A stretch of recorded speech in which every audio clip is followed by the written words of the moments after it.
The first thing I want to point out is, look at this human that they have here. Do you notice something? Do you notice that he is not an African? Why is that? They believe it is, so why does he have no African traits? They want to have them appear as the average Caucasian for some reason. Yet, it's not what they believe. Just more subtle deceit. And they even admit that they're guessing. So let's read this together. It is a revealing story, not only for the creatures it shows, but also because it geographically illustrates how much can be learned from how little.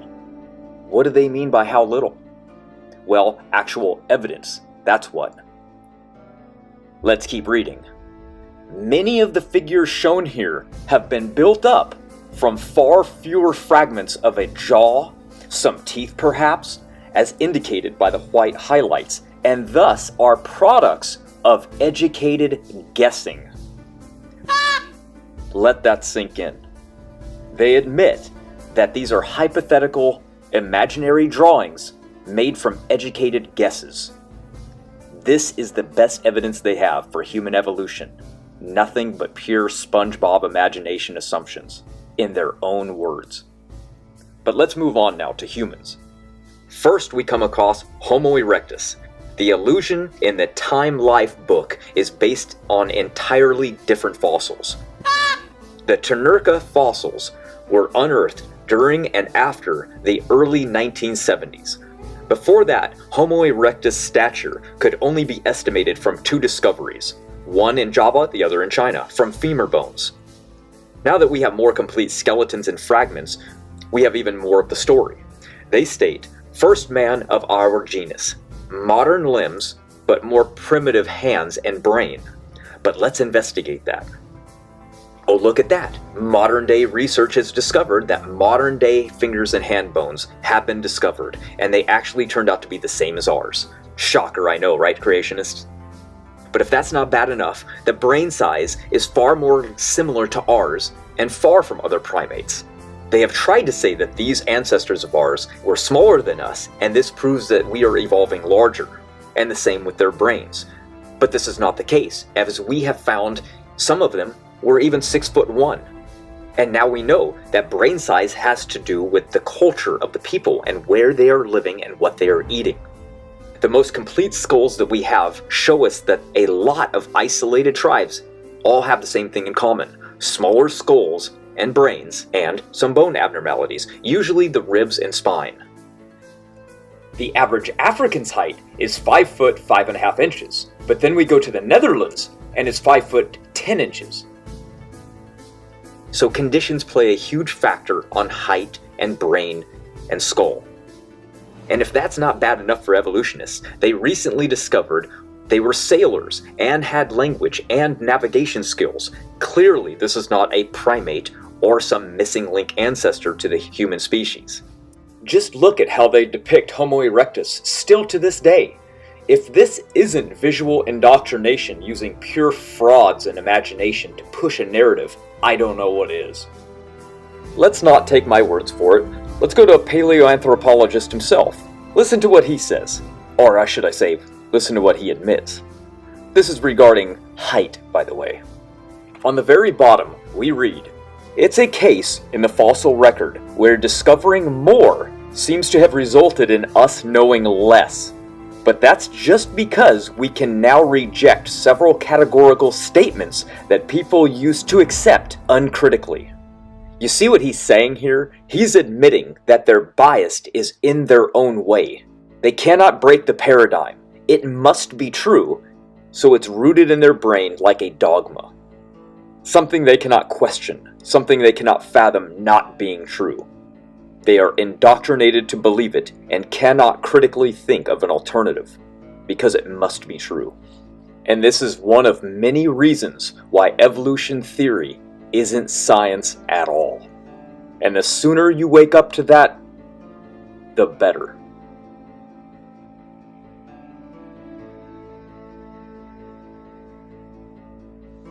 Next on the list you can see early Homo sapiens. But if you read the small print and you investigate what the three they're talking about are, they're now classified as nothing but Neanderthal. So we're just going to ignore this because it's nonsensical and another fraud that should have been removed from the list. So we're just going to move on to the next one. And next on the list we have Solo Man.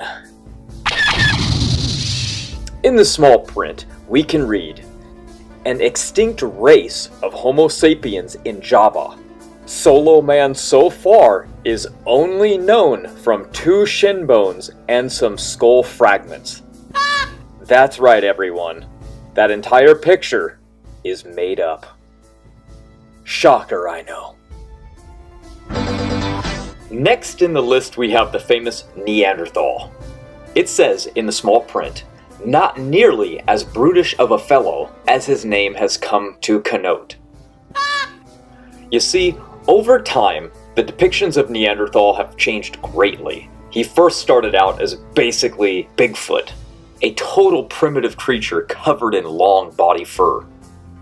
As time went on, they couldn't ignore the facts, and they had to convert him to a modern-day human being that really looks no different than some people that are alive today.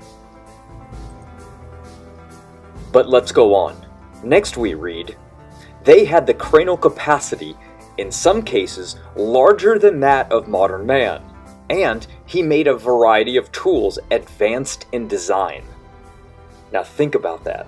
Larger skulls, larger brain, and yet supposedly lived far before us, and were more primitive and stupid. That doesn't line up with what we see. You can't just find a skull that is smaller than another one, then line them up next to others and say this is proof of gradual upward evolution. Then find skulls that are the exact opposite of that idea, which are much larger, and then use the opposite explanation to explain the same outcome. This is what's called political doublespeak, and they resort to this all the time. This is what they love to do and have to do when the evidence contradicts the story they invented. They never predicted to find what they did with Neanderthal and Denisovan. As a matter of fact, when Darwin himself first saw the popular Neanderthal skull, he said, "Some skulls of very high antiquity, such as the famous one of Neanderthal, are well developed and capacious," meaning having lots of room. And that was it. He moved on as though it never existed and never brought it up again, ever. Why do you think that is? Because it completely contradicted his theory. Even Huxley admitted this and said that this proves evolution is not a slow, gradual process that Darwin speaks of, but it must move in fast jumps. Here they are looking at something that does not line up with what they predicted. This is a falsification of that theory, right in front of their eyes. And that's why, even though this skull was the most famous and popular skull at Darwin's time, he never talked about it. Critics who know nothing about the biblical model of ancestry always bring up inbreeding, like it's somehow a problem for our model but not theirs. They think that Noah and his children would have an inbreeding problem after getting off the ark. Let me take a brief moment to explain why inbreeding is not a problem and how Neanderthal and Denisovan fit into the biblical perspective, and why it makes way more sense than the story they've invented around these people, and why over the decades they've been falsified time and time again. First, no. Inbreeding was not a problem for Noah's offspring because of one major factor: population growth. God knew this because He created us and gave us 2 rules from the beginning, both to Adam and Eve and then again to Noah. It was be fruitful and multiply and fill the earth. What is funny about this is that evolution theory does have an inbreeding problem. Just ask Darwin himself. Just kidding. But you see, small populations over long periods of evolutionary time would lead to horrible problems. One that proves evolution cannot actually happen. Imagine small populations of people living for many tens of thousands of years, from bottleneck to bottleneck to bottleneck. Then, after the last bottleneck about 200,000 years ago, humans are stuck in Africa in small tribes for something like 150,000 years, inbreeding. How could this be? It's nonsense, and genetics tells us it's nonsense.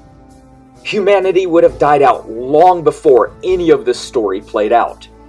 If this was the case, there would be far more genetic evidence of fixed substitutions in the human population, especially with a fast mutation rate and how few fixed substitutions there actually are. There can only be one explanation, and that is mankind is not old.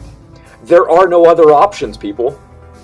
So not only are they mocking the concept that doesn't have an inbreeding problem, they actually forget how bad of an inbreeding problem their own model has. Oh, the irony in all of this. But they have put their foot in their mouth yet again, and they go on and say that it's not just people, but animals as well that would have an inbreeding problem, and that there is no way Noah's Ark could be true because of it. Sadly for them, we literally have examples of this bottleneck scenario playing out, proving that this is not a problem yet again. You see, the Bible gives an account that God sent Noah 2 of every kind of animal and 7 pairs of the clean. These animals got off the ark to migrate around the world and repopulate the earth. That is what Noah took them for. So, if this was true, could we just take 2 animals of a single kind and place them on, let's say, an island and see how they do? See if they can survive from incest. Oh, look at that. The answer is yes. This exact thing happened in 1957 when we took a single pair of mouflon sheep and left them on the Krulligan Islands near the Antarctic Circle. In 1977, when they returned, the number had grown to 700 sheep. That's just 20 years being stuck on a small island. And considering male sheep are nomadic travelers by nature, yet they couldn't being isolated, this utterly proves that even though the conditions which were not even suitable for them, yet they had no problems whatsoever. And given that the population began with only 2 individuals that were isolated on an island, the researchers had the perfect sample to test this inbreeding scenario of a bottleneck and what would happen.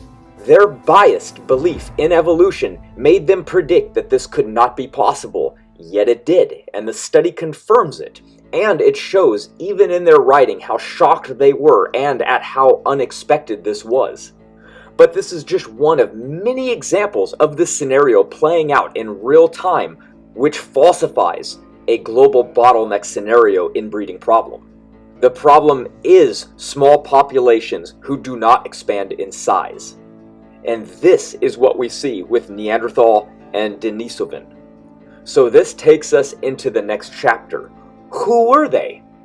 These were just grandchildren of Noah, who were just a small group of people who left the population to live on their own and eventually became isolated with a shrinking population and died from incest. And yes, we have evidence for this. They lived together in small groups and reproduced amongst themselves, and that could cause genetic problems. A healthy gene pool needs constant imports and exports of material. It appears that they lived in small groups with perhaps 20 or 30 people. A large clan might have 2 or 3 families. These small groups moved over relatively large areas. Well, think about it. How could a small population confined to inbreeding last? Well, that question has been asked, and a new study has found that there is no possible way that Neanderthals could have existed for even over 10,000 years. So much for 400,000 years, huh? Everything they thought is literally crumbling and falling in between their fingers. And they still can't see the obvious.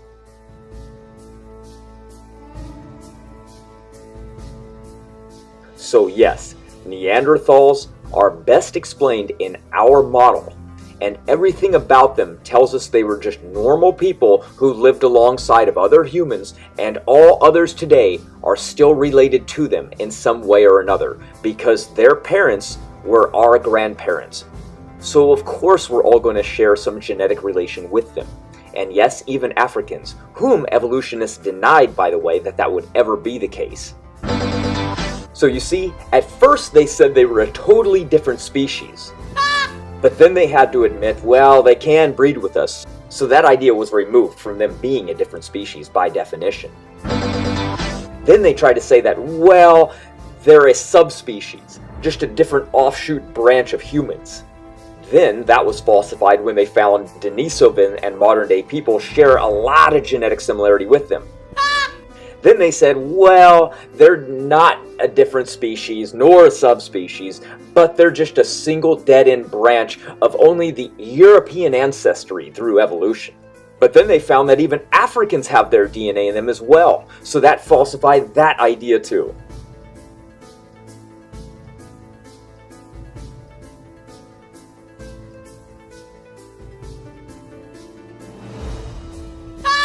Basically, everything that they once said about them has turned out to be 100% wrong.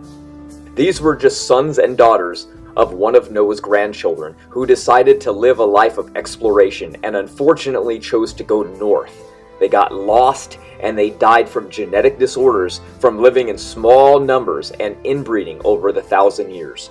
This also explains their lack of chin, which even modern-day Australian Aborigines share because of this inbreeding problem that they have as well. So the last question would be, why don't we share more genetic similarity with these ancient Neanderthal if they just lived a few thousand years ago? Wouldn't it take tens of thousands of years for DNA similarity to be weeded out? Actually, no. And published in Genetics, a team conducted simulations to model what would happen if Neanderthal did indeed occur mutations at a quicker rate than modern humans. What would happen to the offspring shared between humans and Neanderthal? Well, the study revealed that rather than genetic similarity slowly declining over time, Neanderthal DNA in modern human genomes would have been rapidly decreased during the first 10 up to 20 generations. So a time period of less than 600 years maximum. Then it would remain unchanged throughout all future generations. And this is exactly what we see. Neanderthals, being a product of evolution, is falsified.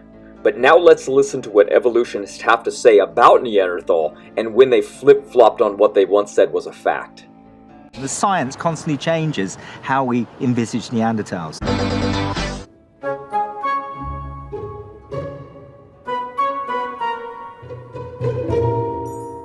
After the first archaeological evidence of Neanderthals was discovered in the 19th century, many experts described this species as ape-like. A more realistic picture of the Neanderthals evolved decades later.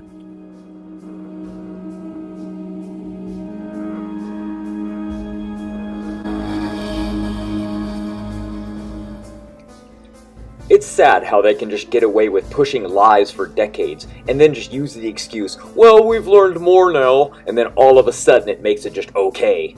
But this is evolution we're talking about, so why would anyone expect honesty at this point?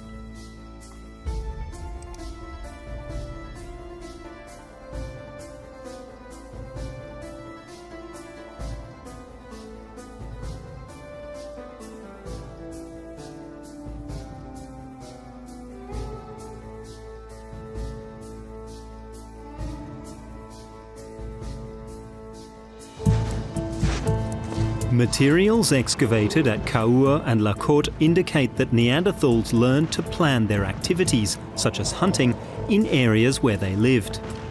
This level of sophistication does not correspond to the stereotype of Neanderthals as crude, low-browed cave dwellers. Were the Neanderthals able to develop a culture as we understand the term today? Expert opinion on this topic is divided, since there's no hard evidence of songs or dances, if indeed they had any. No evidence of song or dance? What do you expect you're going to find a fossil of a Neanderthal dancing as he's dead? What kind of nonsense is this? And of course we know they had songs. Why? Because we've literally found an instrument that they made. The insanity at this point is just next level. They cannot break out of the evolutionary mindset. It has hindered them from thinking critically and using basic logic at this point. But let's move on. The evidence indicates that there were several groups, and each had its own territory. And once or twice a year, they'd meet at one place to engage in common activity.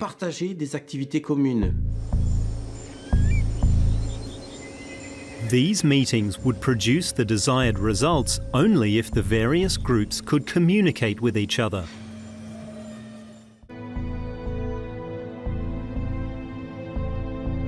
Scientists have been studying what sort of language the Neanderthals may have spoken. In any case, these ancient humans do seem to have had the physical capability to speak. But we know that the ear bones of Neanderthals seem to be functioning like ours do for sound transmission, the same range of frequencies, so their hearing certainly would have given them the same capabilities as we have in terms of hearing language. So I think all of that suggests Neanderthals had a basic language. They were talking to each other, they had speech capabilities. Like you're going to go and meet up with a group of people that you're going to be building things with and hunting with and trading with and not even have the ability to communicate to one another? I mean, come on. See, the reason this is so confusing for the evolutionists is because, one, they thought they couldn't speak, have the capacity to speak, nor the brain power to do it. Then they learned, oh, they have all of those, so I guess they could. So, yet again, more evidence against them, and what they used to say. They were nomads, but they lived in a rather limited region, where each site fulfilled a specific function, like extracting raw materials or slaughtering animals. And they created living spaces in sloped areas that protected them from high winds. They knew how to make good use of these narrowly defined areas. And yet, no matter where we look or where we go, whether it's Denisovan or Neanderthal, we find that they had advanced technology for primitive people. Now consider this. Imagine you went back in time with nothing except for what you have in your own mind. We would already have an edge based on our knowledge. But could we survive just like they did, and then also take the time to make what they made in their spare time? That's pretty incredible, actually, considering the harsh conditions at the time when they lived. This is after the flood, when the Ice Age came down all the way to where they were living. Let's look at some of the things that they created. This, for example, was made by the Denisovans. This incredible object was dated between 40,000 and 50,000 years ago. But just under a decade later, in 2017, there was some speculation it was even older, being between 65,000 and 70,000 years old. Although, as far as I can see, this was never confirmed. In 2008, the world's oldest stone bracelet was discovered, the handiwork of a now extinct species, subspecies or population of humans that scientists call the Denisovans. It was found in stratum 11 of the world famous Denisova cave, located in the Altai region of Siberia. And it truly is one of a kind, showing technical skills in fine stonework long before we ever thought was possible. Whoever its wearer and whatever its importance, it is a find that fundamentally changed our views on the Denisovans, showing us they were far more advanced than we ever thought was possible. In bright sunlight, the green chlorite would have reflected the rays of the sun, and at night by a fireside it would have cast a deep shade of green. It is also delicate and very fragile, which is why the experts believe it was worn on special occasions only, and wasn't an everyday object. We can see the smooth, clearly polished curving outer edge of the bracelet, and the circular drill hole that's running through it, which has a diameter of 8mm. The bracelet is less than a centimetre in thickness, and it has an estimated diameter of around 7 centimetres, shown here on the wrist of a mannequin. Inspecting the artefact, and scientists stated that the drill that was used to make the hole had a relatively high speed with minimal fluctuations. Some kind of implement was used, and so the technology for the day was certainly advanced. The Denisovans had clearly mastered skills that were considered uncharacteristic for the Paleolithic. They could precisely drill, grind and polish even the most intricate of artefacts, and the outcome really is truly stunning.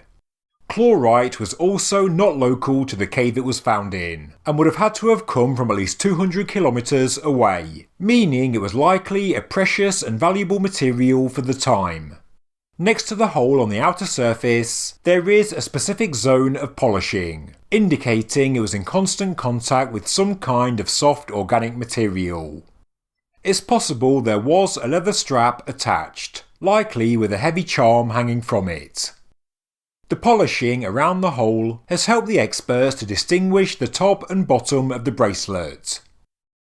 Although this is the most spectacular find, the Denisova cave has also brought forth many other objects, including a 50,000-year-old needle, as well as a ring that's carved out of marble.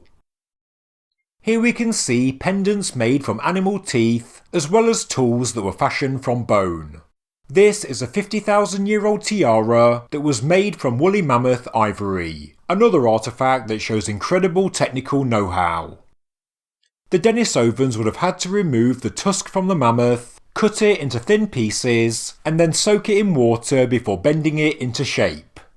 Then there was scraping, cutting, grinding and polishing, a variety of different techniques to achieve the final product. The Denisovans were clearly sophisticated, and experts believe they were more progressive than both Homo sapiens and Neanderthals. So how and why Homo sapiens outlived them we still don't know. It really is sad how the theory of evolution makes people not see the obvious, but let's move on. Next we have Cro-Magnon man. They state, only a cultural step away from modern man. The brain capacity was about 1,600 cc, somewhat larger than the average modern-day human, but produced a variety of sophisticated tools, such as retouched blades and scrapers, nosed scrapers, the chisel-like tool known as a burin, and fine bone tools as well. So they separated Cro-Magnon man from us originally because of the tools they found. Think about that. Let's really look at the difference between them and us, shall we? Oh, look at that. They're actually modern in every anatomical respect to us. What a shocker. Jeez.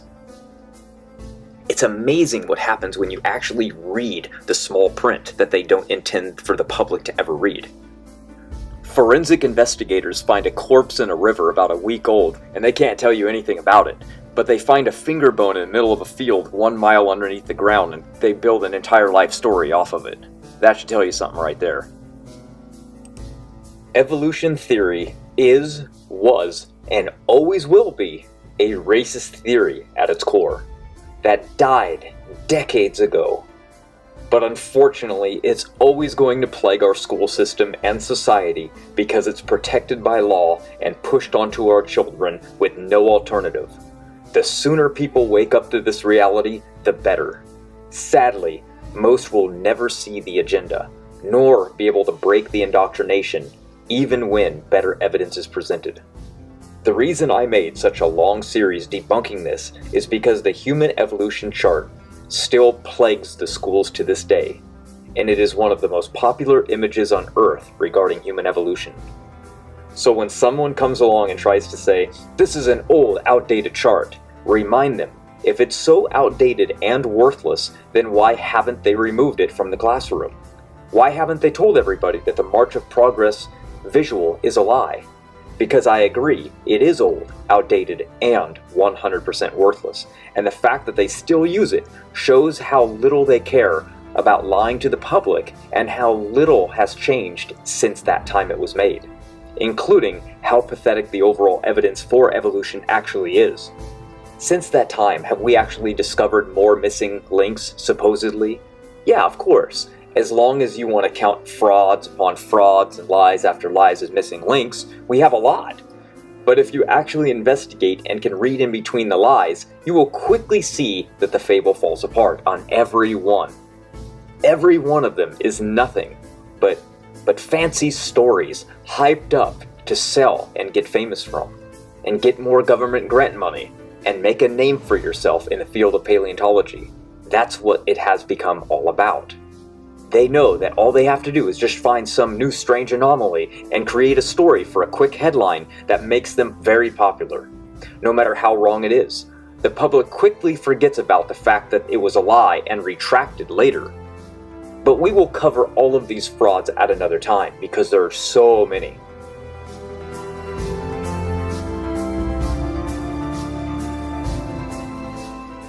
Stay tuned and hit subscribe and follow our channels. And be sure to check out the new book because it's going to cover all of these evolutionary lies and expose them for the frauds they are.